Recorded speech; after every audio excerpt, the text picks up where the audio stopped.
Today is Wednesday, August 26th, 2026. As usual, we'll give it a few minutes for people to join and we'll get started.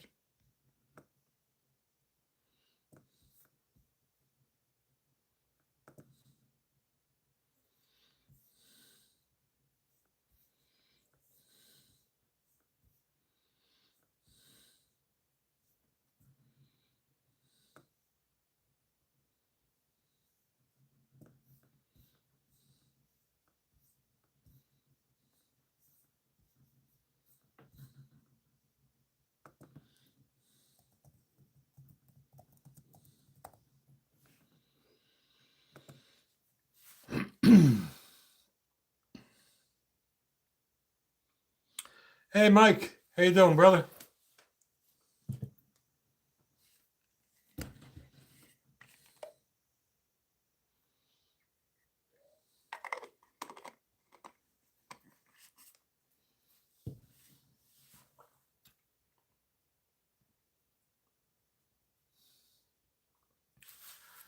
We got a few people on. We'll give it another minute or two.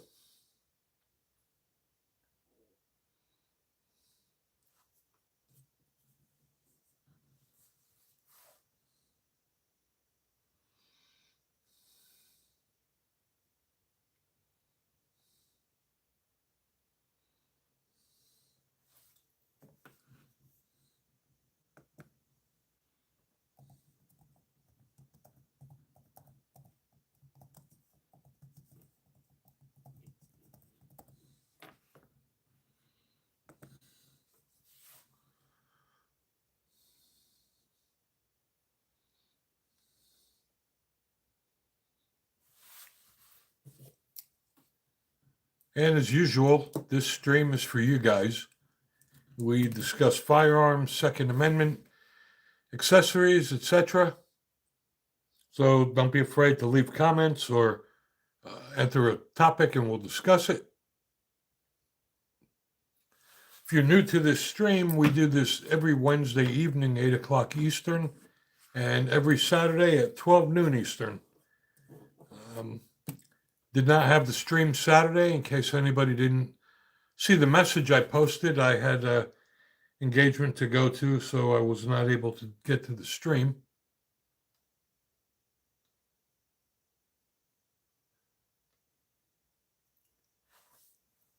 Hey, Mike, how's that Smith & Wesson 10 millimeter rifle? You fired it yet? Still on my bucket list.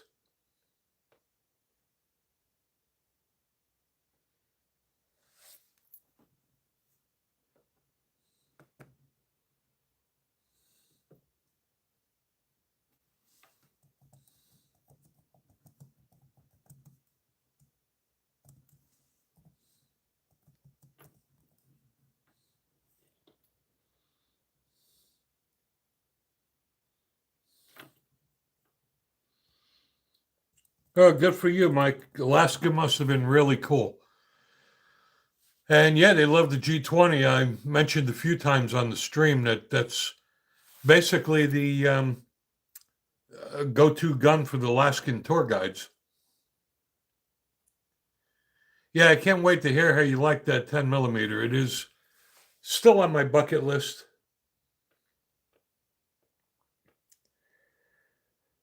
So I got the details in on the federal firearms rights restoration. The DOJ just announced that they will be creating the federal firearms rights restoration program. In September, I believe it will be invitation only, and then it'll start in November. And basically, what this will allow is it will give felons the right to own a firearm again.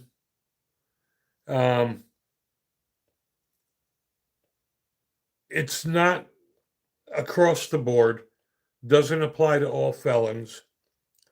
And they take it on a case-by-case basis. So basically what it comes down to is If you're a felon, you have to wait 5 to 10 years, depending on the severity of your crime. And the crimes or the felonies that are included to be eligible are property crimes, which is grand theft auto, as long as no one is in the car, and burglary of a unoccupied home, um, again with no one in the home, and any theft that did not involve weapons or threats or harm to individuals. The second case they have is white collar crimes like forgery, embezzlement, bribery, etc. AG, how are you, brother? Thanks for joining. And then the third category is possession of controlled dangerous substances and possession with the intent to distribute. Now, I don't have a problem with someone that's a felon that committed a white collar crime, extortion, insider trading, embezzlement, bribes, etc. They were never a threat to anybody. I'm kind of torn on the property crimes, such as vandalism, um, grand theft auto, burglary of an unoccupied home, because just because nobody was in the house doesn't mean that they're not violent. I mean, they break into the house and they assume nobody's home. But if somebody walked through the door during the burglary, that person can become violent. It's just like somebody that steals a car. If you were in the vehicle, you don't know what they're capable of doing. So I'm kind of on the fence about the property thing. And the same thing goes with possession of drugs. Maybe they're not violent, but possession with the intent to distribute, they could be part of a cartel, say, and you don't know if they're violent or not. They can become violent. Yeah, exactly, Mike. And they made it a 5 to 7 year wait, depending on the severity of the crime. However, getting caught and losing certain rights like voting, I can tell you for a fact that in New Jersey, when Phil Murphy was governor, they allowed felons to vote. And I believe that the new governor, Mickey Sherrill, is doing the same thing. But to say that, people paid their dues and they should get their rights back.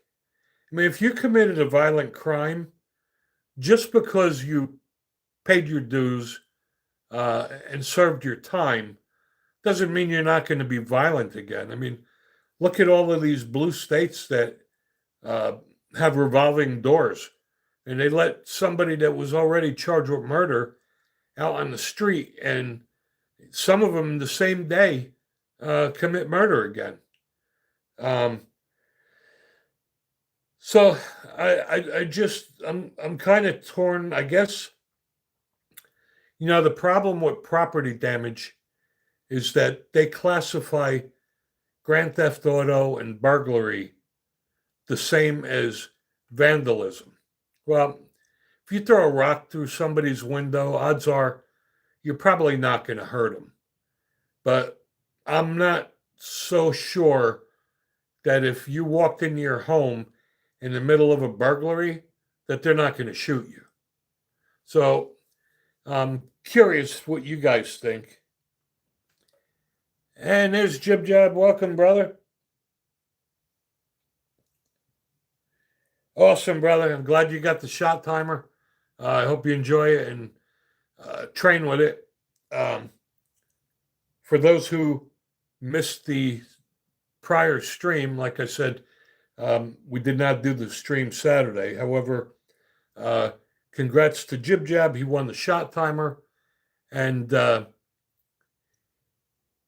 Common Sense Karen, she won the Stinger gun mount. I hope that's really not true about Morgan Freeman. Shit, we had enough people die. Um, I live in the great state of Tennessee, and we had a horrible loss with Dolly Parton. She did a lot for the entire state of Tennessee. Um, and it's just devastating.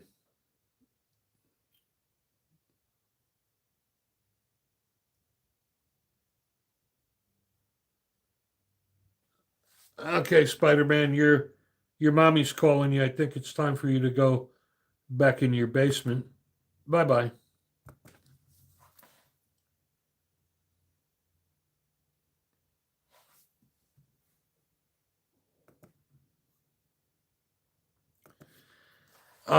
I just got, well, it's on the way here. I have another shot timer that was sent to me to review. Um, and I should have it for this weekend. And I'm probably going to give that one away too. And I have another optic coming from Zalissi to review. And God knows they sent me a boatload of them. I have a Zalissi optic on almost every gun I own. So I'll probably be giving one of those away. And I think I have two more gun magnets. Um, so we'll see, but we'll be giving away things shortly. Um, those of you who asked, because I asked opinions for what type of videos you guys want to see. A lot of people wanted to see personal defense videos. So I'm starting an entire series on that. I created a playlist called Personal Defense, and you can find them all in there as well. I just released one today called Drawing from a Holster. Um, and as an NRA pistol instructor, I got to tell you, um, when I was teaching the personal protection outside the home class, there are a lot of people that do not know how to properly draw and fire from a holster. And this video is not just for newbies. There's a lot of guys that have been shooting for a long time and they don't know how to draw from a holster. And why? It's not their fault. Um, there are a lot of gun ranges that do not allow you to shoot when you draw from a holster. Um, so what are you supposed to do? Some people don't dry fire train. Um, and, dry fire training is one of the best ways to practice things like drawing from a holster. Hey, how you doing there, Ocean? Thank you there, Jib Jab. And I will be doing a whole bunch of personal defense videos like, um, I don't know, Castle Doctrine versus Stand Your Ground Law, personal situational awareness, things like that. Every time I teach my defensive pistol class and I see students struggling, and some of them have been students that have been shooting for a long time. But like I said, if your gun range doesn't let you draw from a holster, um, that's something you can easily practice by dry fire training at home.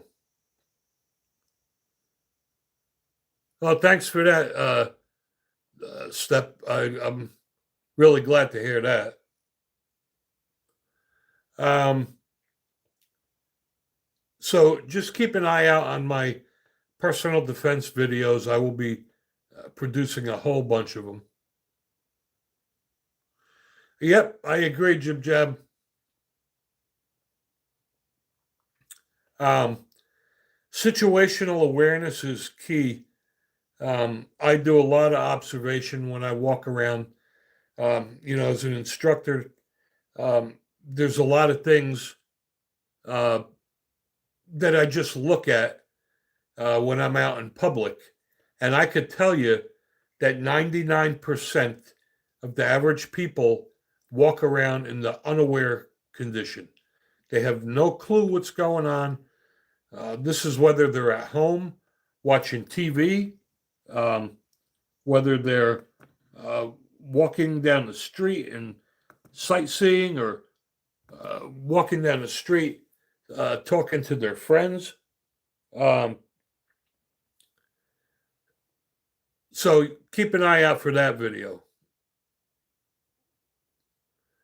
There's a lot of things like that, Jib Jab, just like, you know, when you're walking down the street, simple things, right? Because I'm also a NRA refuse to be a victim instructor. And when you're walking down the street and you're walking on the sidewalk, you should always walk facing traffic. And the reason for that is if the car is coming toward you, um, you can always see if somebody is going to jump out of the car to come after you, and you can run the opposite direction.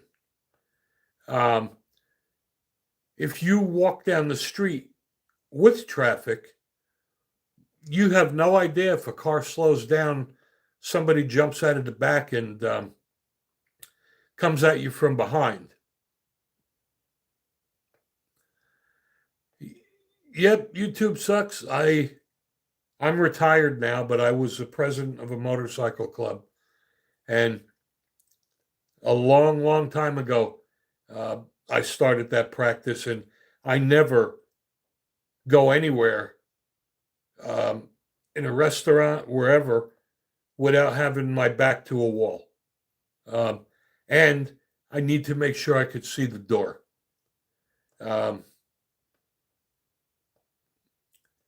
There's also, besides situational awareness, defensive mindset. And I'm not going to go in too deep with these because I will be making a whole series of videos for this. One of the most important things is cover versus concealment. A lot of people use that term interchangeably, and they shouldn't. They're two different things.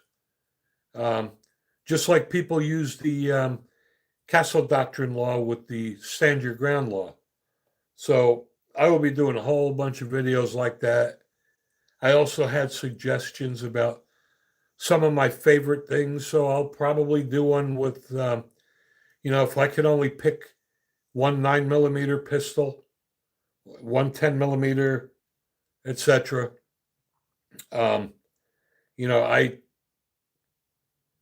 don't have the funds to be purchasing a new gun every week or every month. So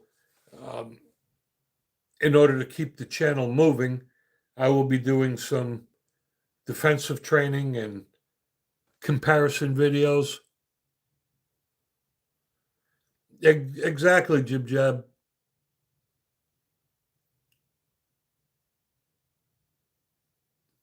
Yep, I agree there, Mike. And, my wife does the same thing with me. If we're in a restaurant and she's in front of me, and they give us a seat that doesn't accommodate that, my wife will automatically ask them for another seat. It was almost like, when I was in the motorcycle club, I used to have to always look in my mirror if I was wearing my colors and see who was riding up on me. Now that I'm retired, and the great state of Tennessee has awesome roads for riding.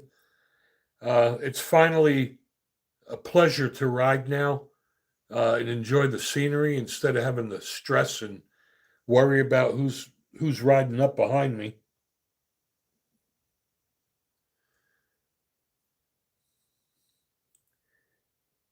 Um, Hence the Pro Gun 45. You all know that I'm a huge fan of the 45, 1911, and 10 millimeter. Um,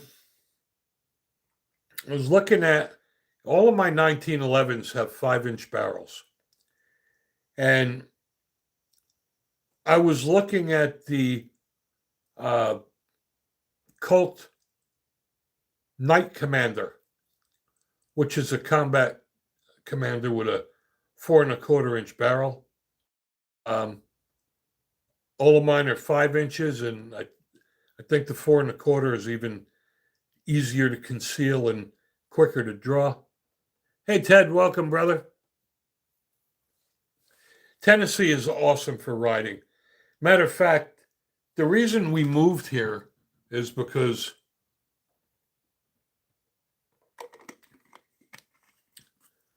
my wife and I took the bike here easily a half dozen times. And we did the Shahola, and we did the Blue Ridge, and did a tremendous amount of riding in Tennessee. And every time we were down here, we would just look at each other and say, you know what, I could live here. And one day I walked into my boss's office and I said to him, if I move to Tennessee, can I keep my job and work from home? And he said, I don't care if you live on the moon. And we were gone in like 6 weeks. And that was January, will be 8 years. The riding is awesome. We rode this weekend. Fortunately, where we live is very rural. We could ride a long time. Yeah, you got it there, Jib Jab. Yeah, I am a Jersey boy, and I am Italian, so I do look like a guinea, and I'm proud to be a guinea. So, yep.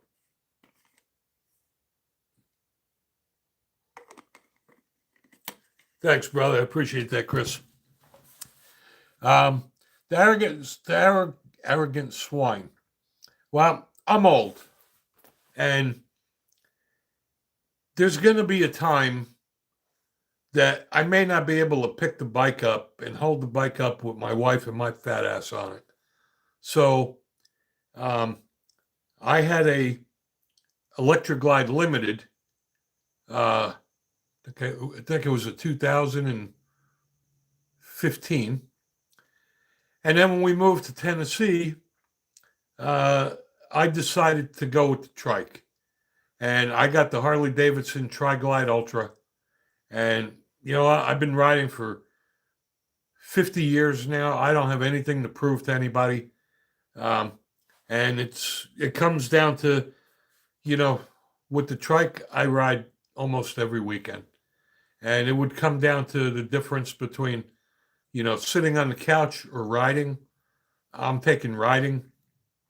I could ride all day on the trike, and I don't get tired. That's funny, Jess. I had a lot of people that told me that in the elevator when I was in Jersey.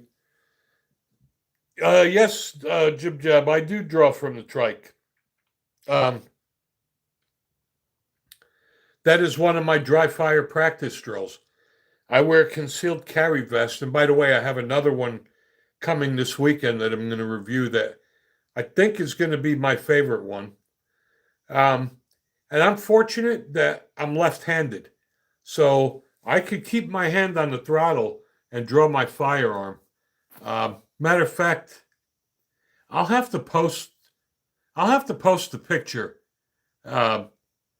we were in when I lived in Jersey, Chris. We did a lot of riding in Pennsylvania. I mean, a lot because Jersey just sucks to ride.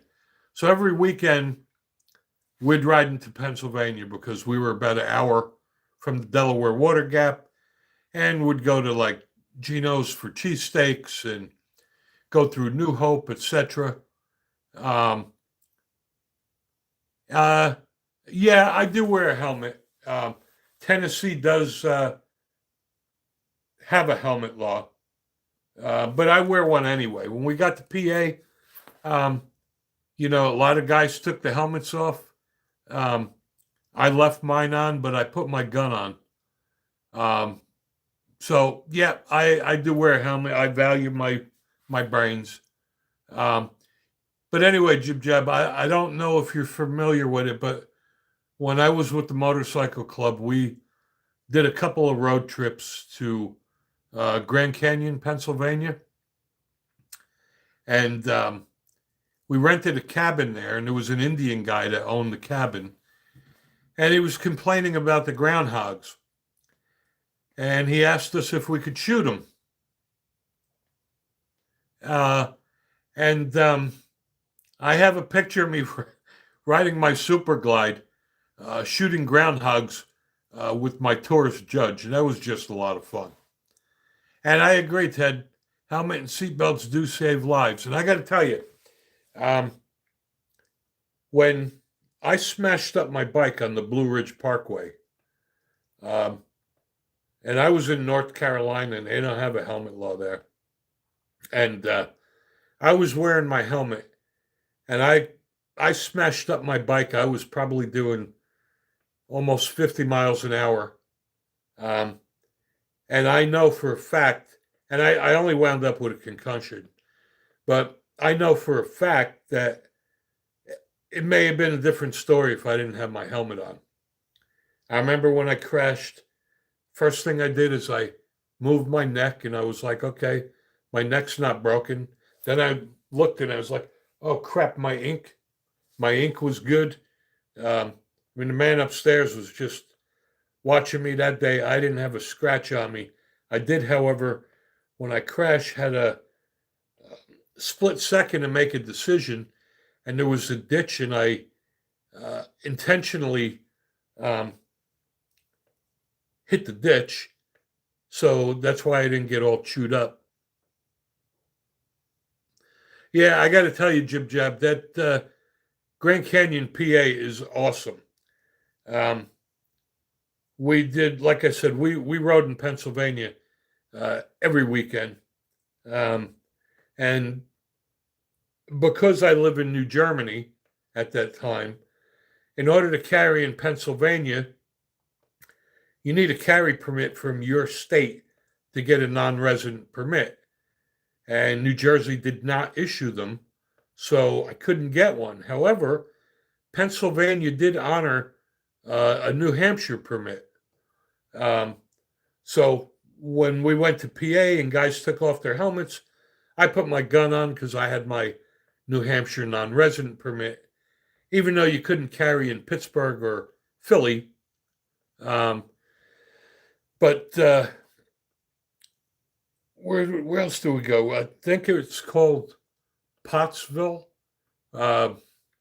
We did a tour of the Yingling facility, and that was pretty cool.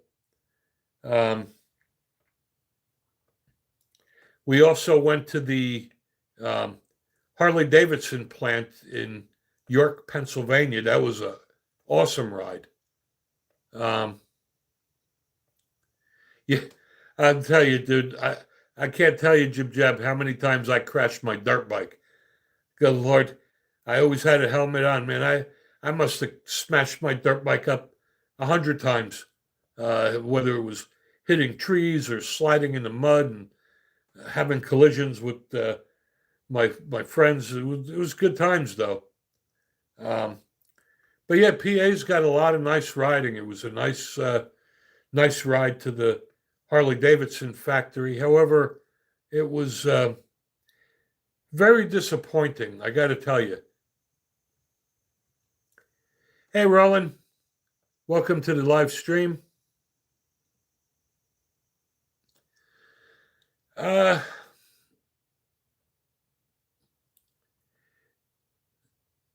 Kazornia, what dirt bike I had a Yamaha 360.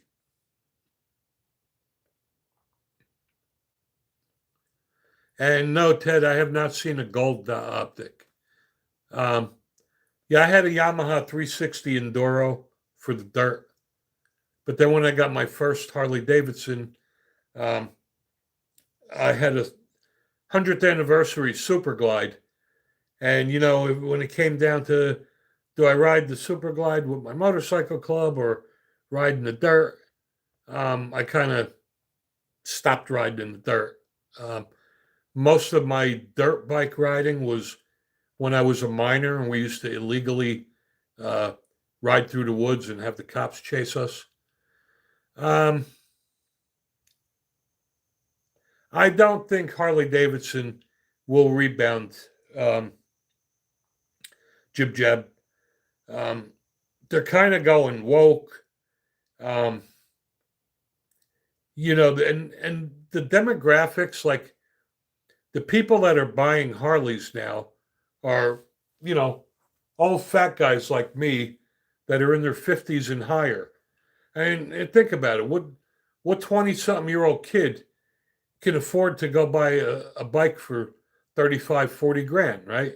But yet you can get a jet bike, um, like a Honda Shadow or a VTX or a Yamaha, for like 10, 12 grand.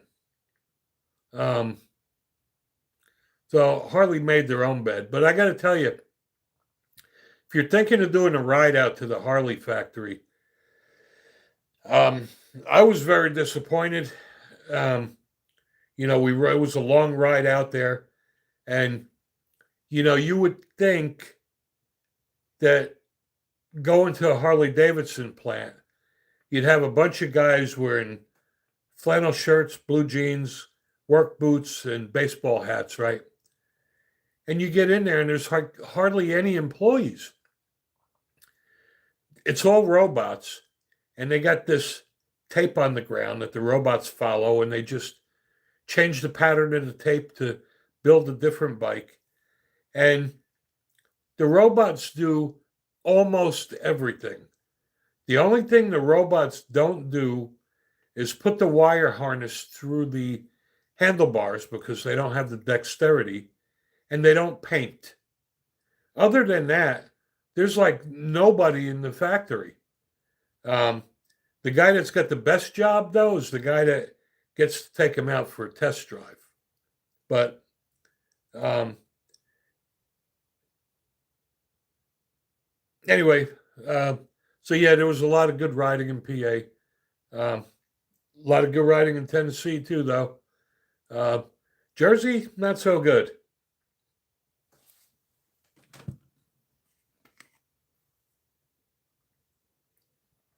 So anyway, I digressed. I know I have a habit of doing that. Um, so I'm looking at the Colt Knight Commander 1911 in 45 ACP, and surprisingly, it comes in optic ready. And I'm really thinking of getting that because it would be really cool to have a 1911 with an optic on it. And like I said, I have a bunch of 1911s, and they're all 5-inch barrels. So thinking a 4.25-inch barrel would probably be a nice change to carry because it'll be lighter and it'll be a quicker draw with a 4.25-inch barrel. And it would be cool to have an optic on it. I mean, I think I have an optic on every one of my guns that are optic ready.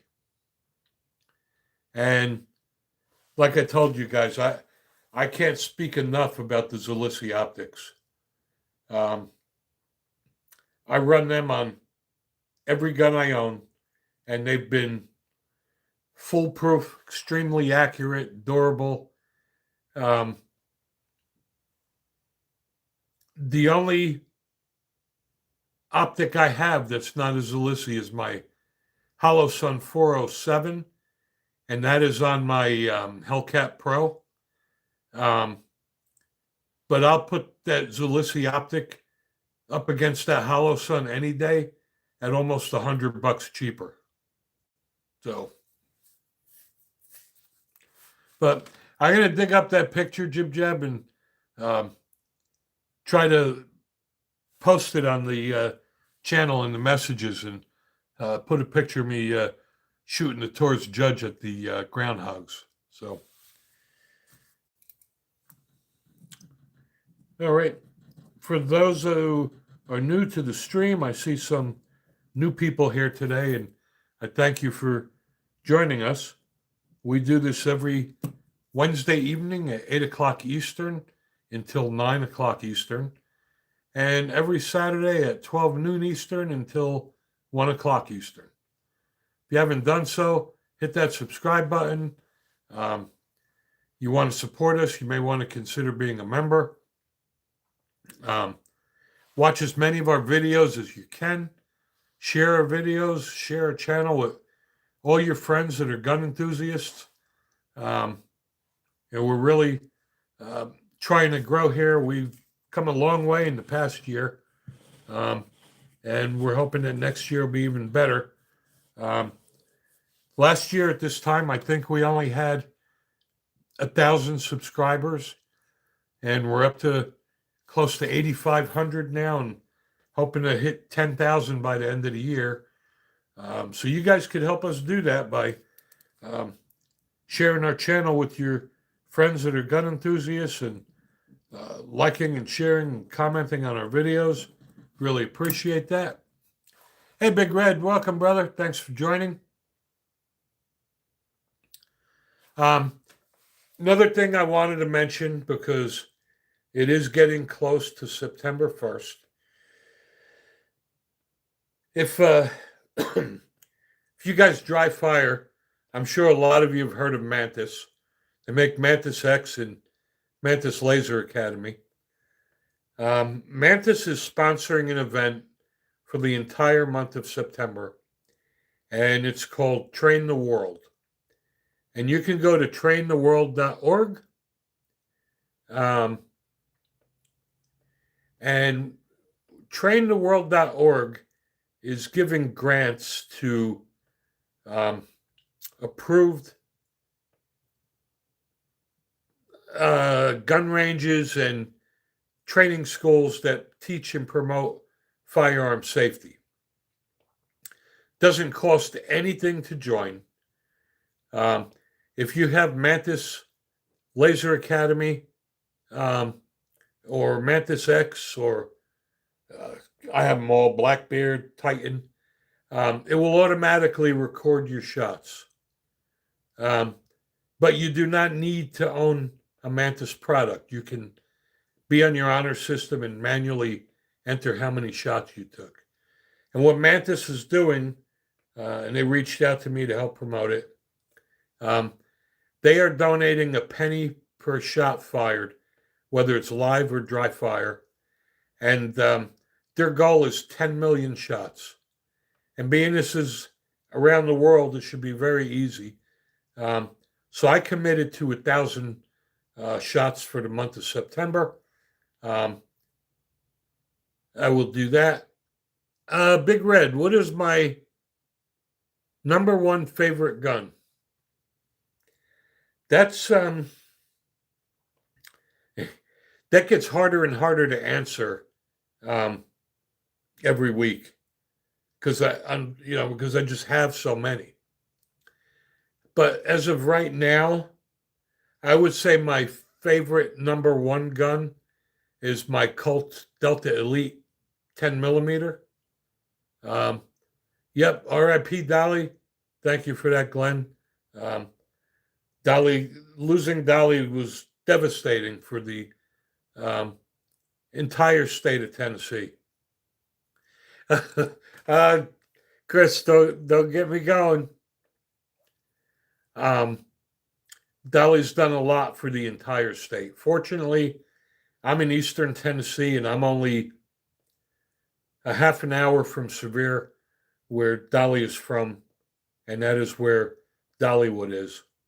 Um, so she'll be truly missed. Back out '02. No, I don't believe that firearm sales should be at least 21. um, if you could get sent to war and die, you should be able to carry a firearm. Yep. R.I.P. Tim Curry too. Um, yeah, it's just we had our three already this week. I just hope it stops now.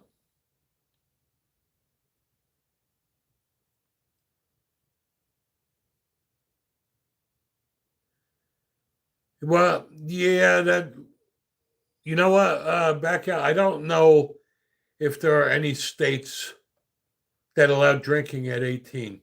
When I lived in New Jersey, before they raised the drinking age to 21, um, I was able to drink legally at 18. Well, that sucks, Ted. I'm sorry to hear that, brother. Yep, Dolly is a definitely um, straight up human being.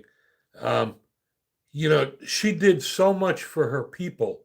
Um, she would she would actually pay her employees to go to college. Should pay their college for them. She's got a book program to promote literacy, and I was reading today that they mail out like 850,000 books a month to kids in the U.S., Canada, and the UK. Um, Not to mention how much money she's pumped into that town and all the jobs she created. Hey, Jared Diggs, thank you for joining. Um, if you haven't done so, please subscribe to the channel. You know, I'm a little torn on that. I mean, I'm not a fan of 9mm. You guys that watch my stream and watch my videos know that. But it's not because the 9mm is not a capable round. 9mm is a perfectly capable round. The problem I have with a 44 Magnum is no matter what you use, even hollow points, you're going to have over penetration, and that's a problem. Um, and that's the only reason.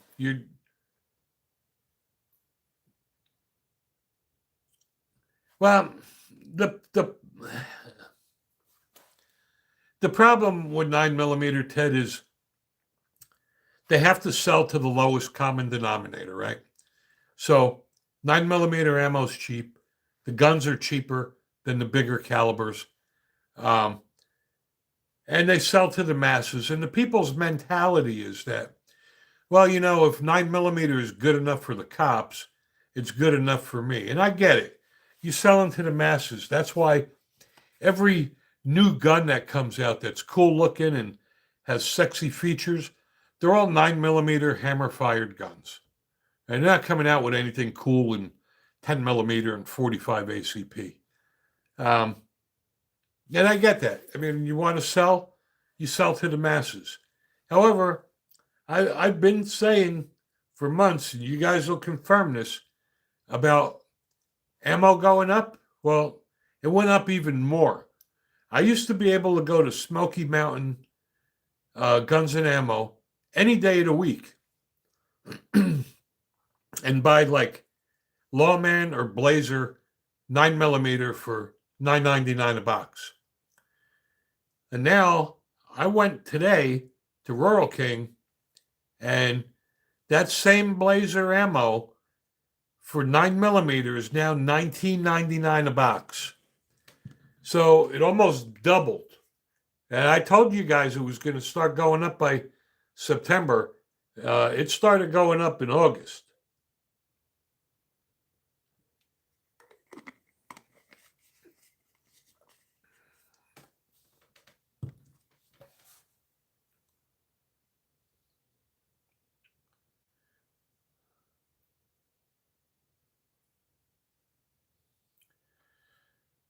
Um, you know what, Mike?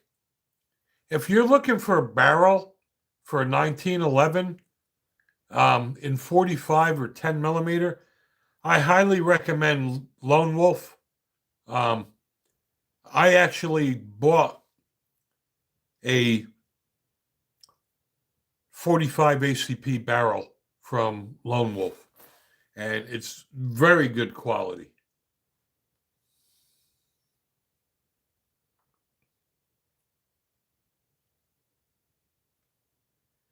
I have to write that down, look it up there, Jib Jab. I never heard of them.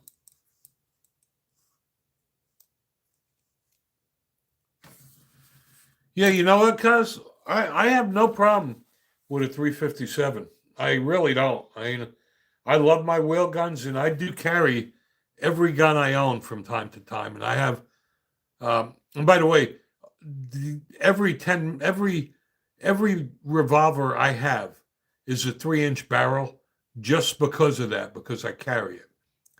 And I carry my Colt Python, I carry my Colt Viper, I carry my Ruger GP 100, and I carry my Smith and Wesson um, 686. But there is nothing like a 10 millimeter. When I got the Colt Delta Elite 10 millimeter, I have probably the best 10 millimeter ever made is my Glock 20. I have the SIG P320 X10 comp in 10 millimeter, and I recently bought the Smith & Wesson M&P 2.0 10 millimeter comp. So yeah, I'm a huge fan of 10 millimeter.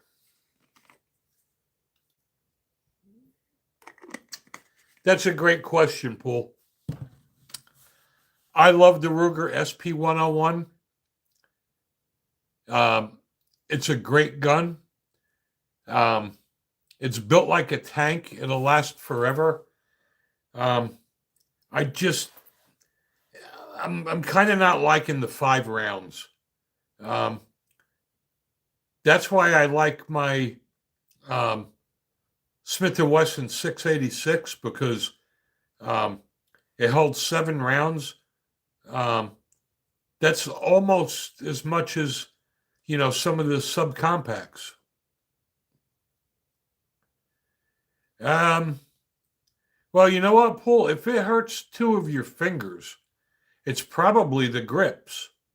Um, I will bet you any money you could fix that um, by putting a good set of Hogue rubber grips on. I agree with you there, Ted. I I open carry pretty much every day.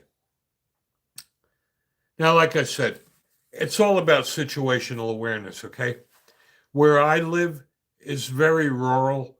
Um, People open carry, nobody even looks at you goofy. Um, the I don't open carry to be a wise ass or to be a bad tough guy. I open carry because it's easier to get to my firearm. I don't have to fight with my belly and my clothes. And it's a lot more comfortable. I mean, try carrying a large firearm in a Kydex holster inside the waistband. It's like walking around with a 2x4 in your pants. It's just stupid. Um, Now, if I'm going to Memphis, which is a shithole, or Nashville, I will conceal carry. But out here where I live, I open carry all the time. I even open carry in Walmart, and they don't say anything. So yeah, Pool. It's always the grips. Um, sometimes oversized grips are better. Um,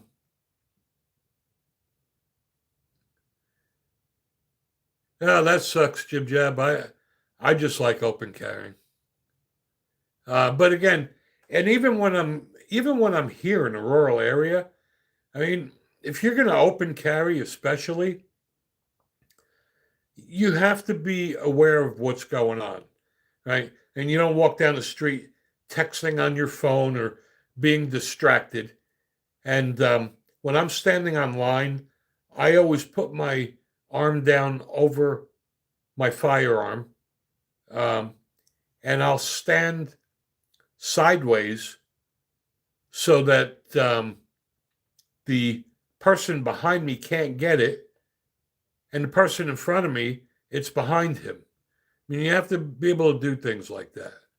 Um, but anyway, Paul, I would bet you any money if you get oversized grips, um,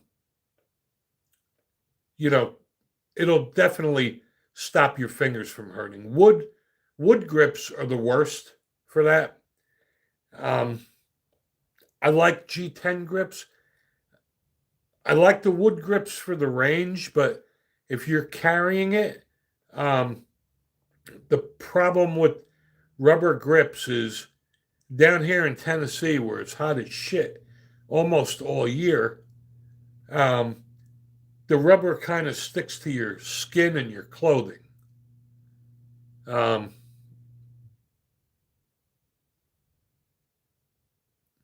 you know, Pete Cassidy, I heard that. I thought it was a joke when I first heard about that stupid tire roster.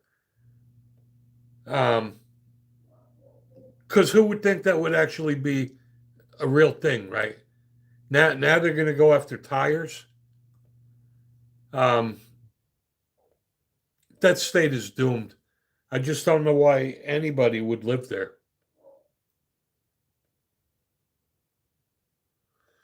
Yep, ban all the cars, probably ban all the appliances too. Um,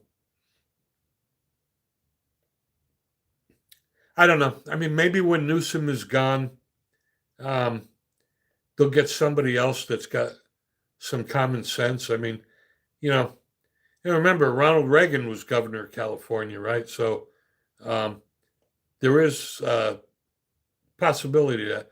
Now, what they did, Jib Jab, in California is like, in order to buy a firearm in California, your gun has to be on their approved list by the DOJ. And believe me, and that list is about this big. Um, well, now they're going after tires. So only certain tires you'll be able to sell. Now, they're not going to be pulling people over looking at tires, but buying new ones, um, the this is going to cause a hardship on the dealers because now they're going to be very limited to the tires they're able to sell. And Brookside Farm, welcome, brother. Thank you for joining. But leave it up to California.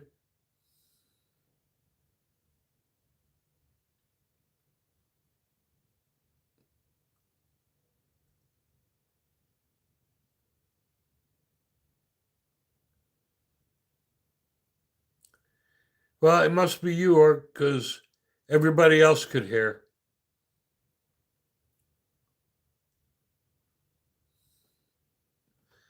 Yeah, I know. I'm still on the fence on whether this is someone that's just busting balls or not.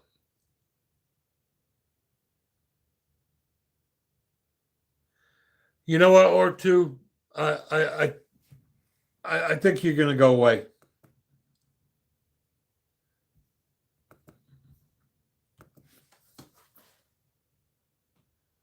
We do have these liberals that come out of mommy and daddy's basement that are bored and they try to interrupt the chat. They don't understand that we're going to keep going anyway. And thanks to my moderators, we are able to kick them back down into the basement. That's a good thing. Again, I thank you guys. We would never be able to do this live stream without our moderators. Matter of fact, could probably use more.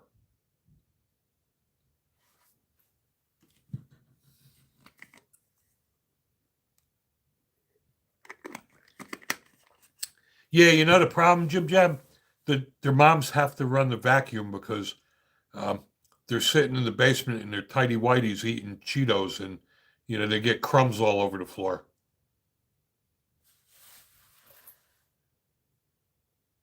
But again, you know, there's a lot of other things they could be doing, and um, they choose to tune into our live stream. So I guess I should be honored or flattered.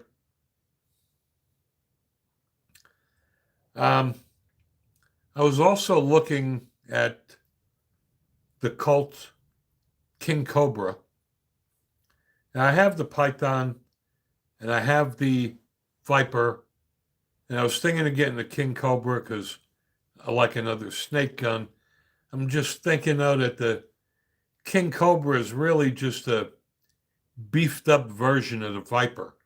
I mean, I think the only difference between the King Cobra and the Viper is that the King Cobra's got a full underlug.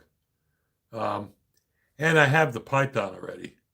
Um, no, you know what, Jib Jab? When I bought my oh, I'm sorry, I don't have a King Cobra. So yeah, you know what? I probably would get one blued because um, I don't own a gun except for my polymer frame guns. All my revolvers are stainless, so maybe a blued one would be cool. And Trurogan full size carry. Nothing wrong with a full size carry. I mean, I carry a Glock 20 on occasion. Um, I carry all of my 1911s. And I got to tell you, contrary to popular belief, a full size 1911 with a 5-inch barrel conceals better than my Glock 19. Everybody thinks that it's the barrel that makes you print, but it's the grip. And the 1911 is much narrower of a grip than the Glock 19. And I can carry a 1911. You don't even know it's there most of the time. However, the difference is um, I could carry uh, a Glock 19 inside the waistband.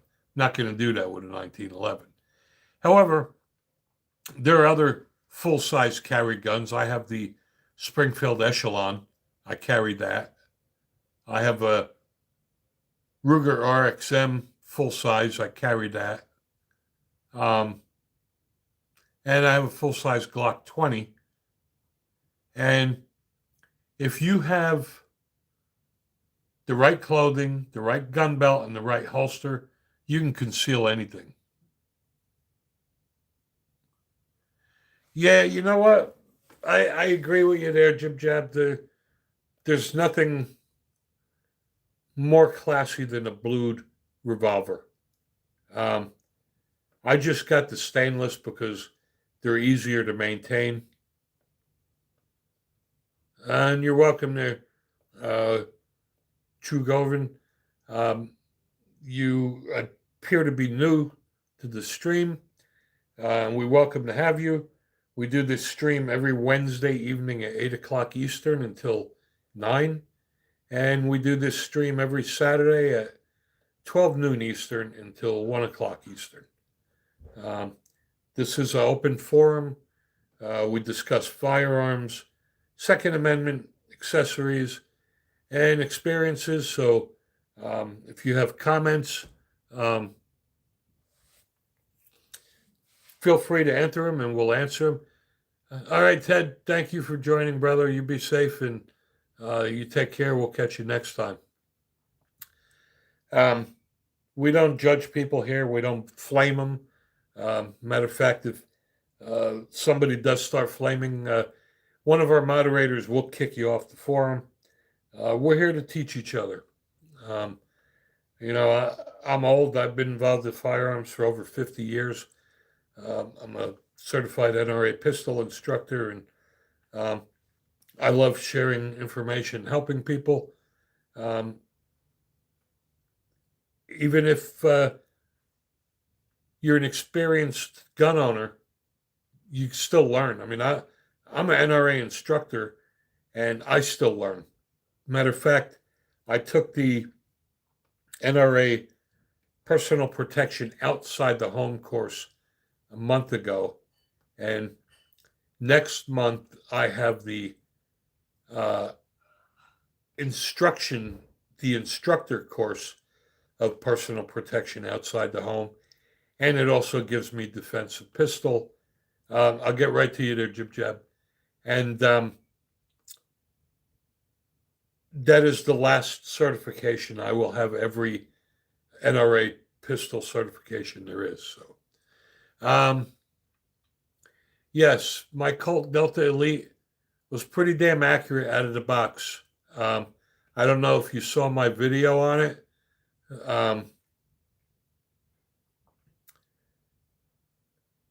For the first time shooting it, did pretty damn good, I got to tell you. Don't have an optic on it, and I'm getting old, and I don't see the sights as well as I used to. But that Delta Elite that is one sweet gun, man.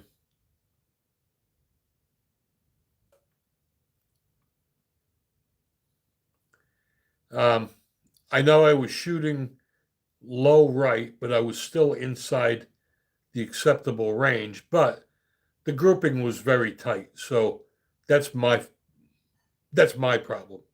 Again, it was also the first shots out of the box, so the first time you shoot it at the box, you don't know whether it's got a 6 o'clock hold or not. You don't know how it's going to handle. But considering I only shot it once, I'm very happy with it, and I'll be taking it to the range again. I thought about that, Jib Jab. I'm not a fan of getting a gun milled for an optic. It's very prone to getting rust, number one. And number two, now you need to change an adapter plate if you go to a different optic. And that's why I'm probably going to go with the Colt Night Commander, because that is optic ready. Yeah, Blackout Hall, I think we all got knocked on our ass by a shotgun when we were younger.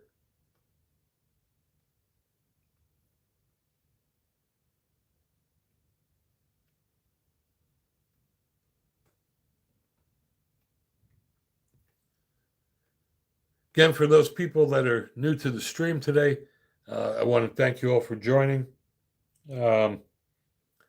Also, if you haven't done so, please subscribe to the channel, turn on your notifications. Keep an eye out on the playlist called Personal Defense. I will be putting out a bunch of personal defense videos, and being that I'm certified to teach defensive pistol, personal protection inside the home and outside the home, and basic pistol, and refuse to be a victim, I will be putting videos together that will encapsulate parts of all of those. So,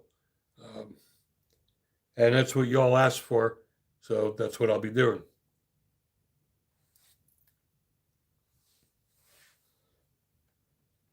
We got about 10 minutes left.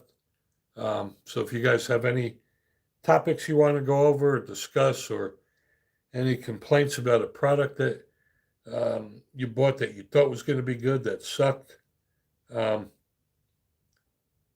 have a product that sucks. I got these grips from Def Grip, and they do suck. I've been using Talon grips for years, and somebody told me to try the Def Grips, and they just don't fit right.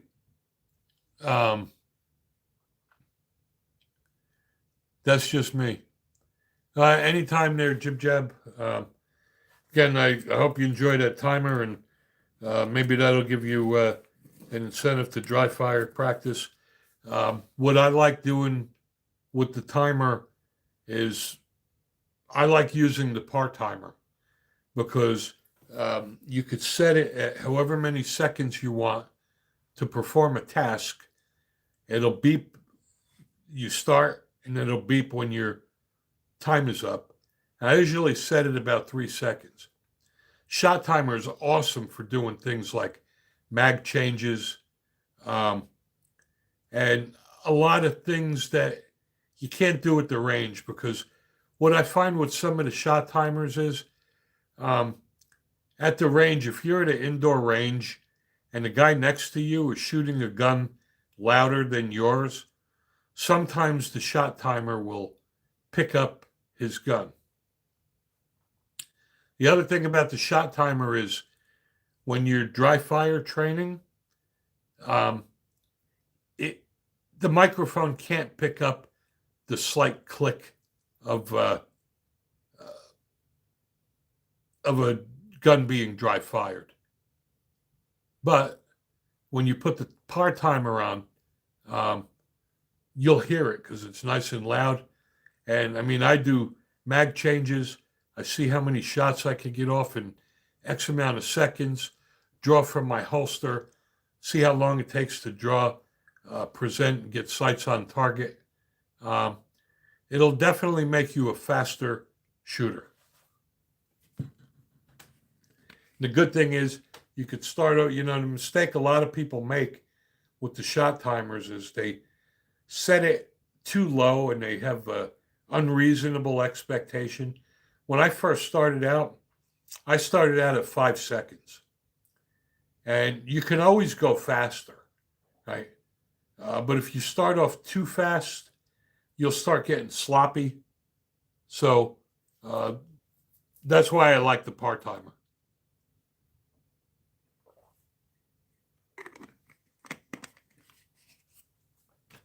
I find the part timer to be the best because you could use it for dry fire and at the range.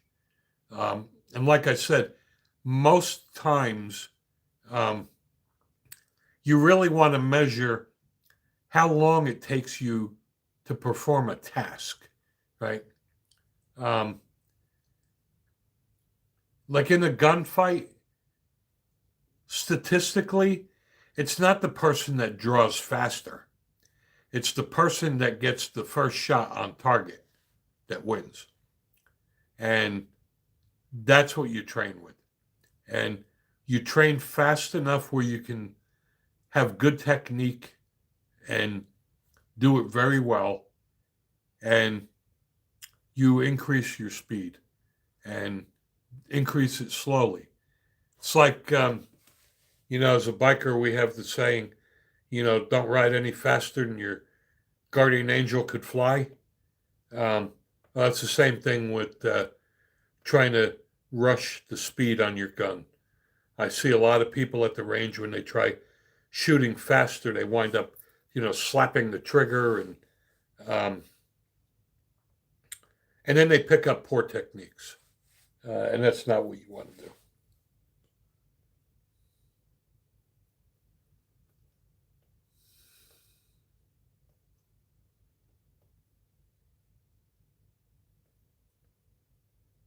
And again, don't be afraid to enter comments. This is for you. I'm sure you guys by now get tired of hearing me babble all night long. So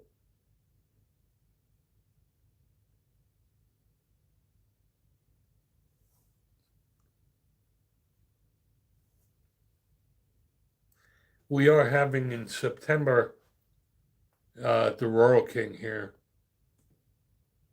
Oh, yes, Jib Jab. I did fire the 1022 250th anniversary. Fires just like I expected it. And you know what? Before I bought the gun, I anticipated buying the gun, right? And I knew it was going to take a little bit of time. So I ordered a 3-pack of the Ruger 1022 rotary magazines. Then I got the gun and it was like so pretty. And I'm like, you know what? Screw it. You only live once. I'm going to shoot the gun. I'm not going to beat the crap out of it.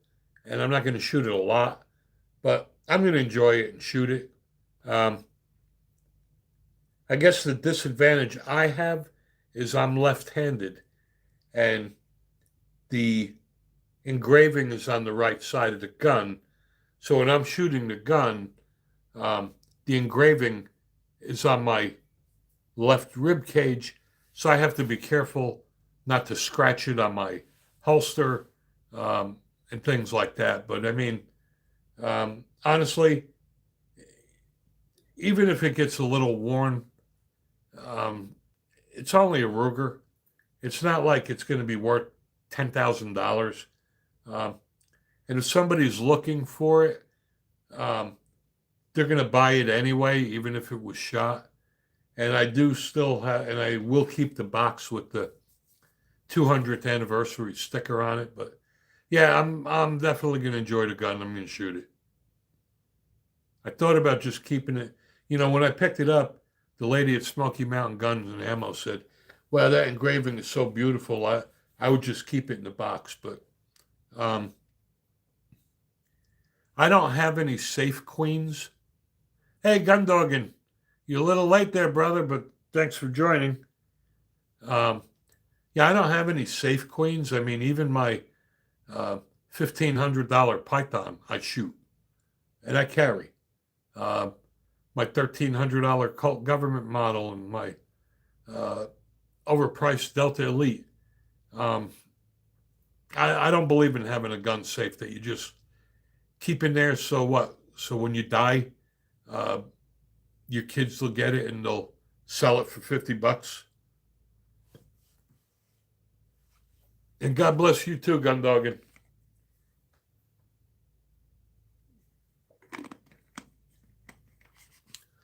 Because you know that's what's going to happen, right? I mean, unless your kids are gun enthusiasts as well, they'll probably have no interest in your guns anyway. And they'll probably take them to a gun store and get, a quarter of what you paid for them. So um, I'm not worried about when I die, somebody's going to get my guns. Um, I guess my only concern that I always worry about is when I die, my wife's going to sell my guns for what she thinks I paid for them. But fortunately, there's Google and Grab a Gun that you can easily check prices on for that stuff. So not so worried. But I just can't see these people that have guns and, just keep them as a showpiece. I agree with you, Tricks. Well, I shouldn't say that. Like, there's very few guns I have now that I'm willing to part with, but I have gotten rid of some lower quality guns. Um, and I only buy good shit now.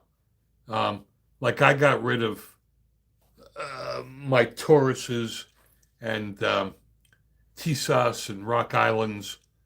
Um, I don't buy cheap stuff anymore. Everything I own now is uh, name brand, good quality stuff. Um, I have less guns than I used to have, but they're all good quality, and I won't part with any of the ones that I have now. I mean, there are times that um, I'll buy a gun that's not what I thought it was, and I get bored, and I'll get rid of it. Like I did get rid of my Ruger 5.7. Um, it's too big and bulky. Ammo's expensive. I'm never going to carry it. And my point is, every gun that I own, at some point I do carry it. And if it's a gun that I would never carry, to me, it's not worth owning. Um, so we're at the 2 minute warning right now, guys. So you got something you want to slip in there, please do that. Again, those that are new to the channel, thank you for joining us tonight.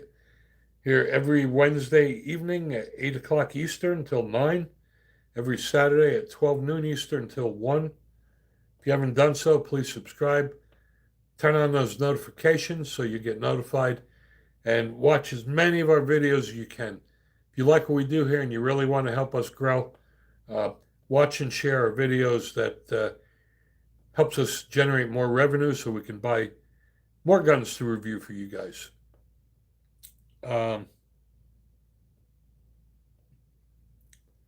Like I said, I do have some stuff coming in. I will probably be doing some more reviews this weekend. Tricks, have a good one, brother. Thank you for joining. Hey, Johnny Six Speed, hello to Scotland. Unfortunately, we're ending this stream in 1 minute. This ends at 9 o'clock. Actually, we're ending it now. However, subscribe to our channel, turn on notifications. We do this stream every Wednesday evening at 8 o'clock Eastern until 9, and every Saturday at 12 noon until 1. So you can pick us up and hopefully catch us again. All right, guys, thank you all so much for joining, and you have a blessed evening.